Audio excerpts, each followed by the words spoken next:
च्या माध्यमातून आव्हान देतोय, हिम्मत असेल तर तुम्ही बोला, तुम्हाला मी उत्तर देईन. हे अंबादास दानवे सारखे यांना ज्यांना मी निवडून आणला, माझ्यामुळे जे आमदार म्हणून बसलेत, ऐसान फळमुस आहेत ते मला बाळासाहेबांनी शिवसेना काय मला शिकवणार. बाळासाहेब तर आमचं दैवत आहे, माझं दैवत आहे. आज देखील मी पूजेला बसतो तेव्हा बाळासाहेबांच्या पायावर डोकं ठेवतो. मी तुम्हाला खरं सांगतो, शपथ घेऊन तुळजाभवानीची. साहेब तर माझं दैवतच आहे, कुठं दुमत नाही त्याबाबत. पण रामदास कदम सारख्या ज्येष्ठ माणसाला हे का बोलावं लागतं. उद्धव ठाकरेंनी यावं ना माझ्यासमोर हिंमत असेल तर त्यांनाही सांगावं, असं घडलं नाही, हे उद्धवजींनी सांगावं, मग मी त्याला उत्तर देईन. उद्धवजींची सवय आहे इतरांच्या खांद्यावरती बंदूक ठेवून चाप ओढायचा. आपण आता ती घाटगे म्हणून त्यावर्षी माझ्याकडे आली होती, उपनेता शिवसेनेची. तिने मला सांगितलं, रामदास भाई मला उद्धवजींनी इतका टॉर्चर केला की तुम्ही रामदासांमध्ये बोला, तुम्ही रामदासांमध्ये बोला.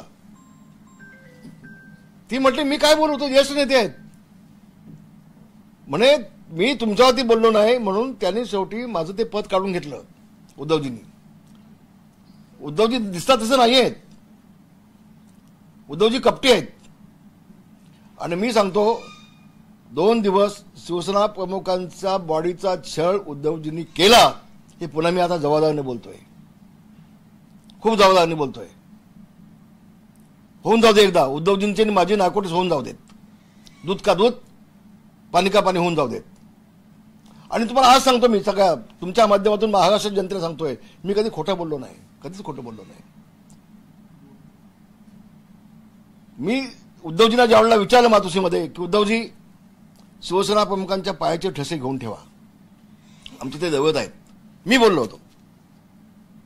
तेव्हा उद्धवजी मला म्हटले, रामदासभाई त्यांच्या हाताचे ठसे घेऊन ठेवलेत मी, त्यांच्या हाताचे ठसे मी घेऊन ठेवलेत. हे आमच्या दोघांमधलं आहे डायरेक्ट, उद्धवजींनी मी. मग उद्धवजी माझा तुम्हाला सवाल आहे, त्या हातांच्या ठशांचा उपयोग तुम्ही कशासाठी केला त्या मला एकदा सांगा. महाराष्ट्र जनतेला कळू देते, समजू देत, ते वास्तव आहे. आणि हे काय ते खरे बिगळे नुसते असेल ते चिल्लू पिल्लू यांची ऐपत आहे का, कुवत आहे का, अवकाश आहे का माझ्यावरती बोलायची. हिंमत असेल उद्धवजींनी डायरेक्ट बोलावं, मी त्यांना उत्तर देईन. होऊन जाऊ दे नाकोटस दोघांची, माझी तयारी आहे त्यासाठी. अरे 2 दिवस तर कोणाला वरती पाठवत पण नव्हते, 2 दिवस मातोश्रीमध्ये वरती कोणालाही पाठवत नव्हते, कोणाला एंट्री नव्हती. आणि तुम्हाला पुढची गोष्ट सांगतो की शिवसेना प्रमुखांसारख्या माणूस ज्यावेळेला आजारी असतो त्यावेळेला डॉक्टर डिक्लेअर करतात व डेथ झाली. या ठिकाणी मला डिक्लेअर करायला लावलं, मी गेलो लोकांसमोर, मी गेलो. यांना माहिती आहे का खगे फेगेला सगळ्यांना काय ते. अतिशय जबाबदारीने बोलतोय मी. आणि मी मग माणूस आहे हो, मी असा गांडू नाही आहे, घाबरणार नाही. मी एवढंच आहे की इतक्या वर्ष मी बोललो नाही, ही गोष्ट मान्य आहे मला, ही गोष्ट मला 100% मान्य आहे.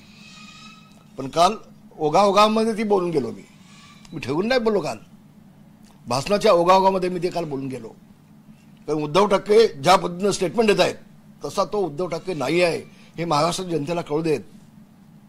हा वाघाचा जो कातळाचा मुखवटा त्यांनी घातलाय ना, तो वाघ नाही आहे, हे लांडगा आहे, हे महाराष्ट्राच्या जनतेला कळू देत. आणि म्हणून काल मी ओघाने बोलून गेलो काल.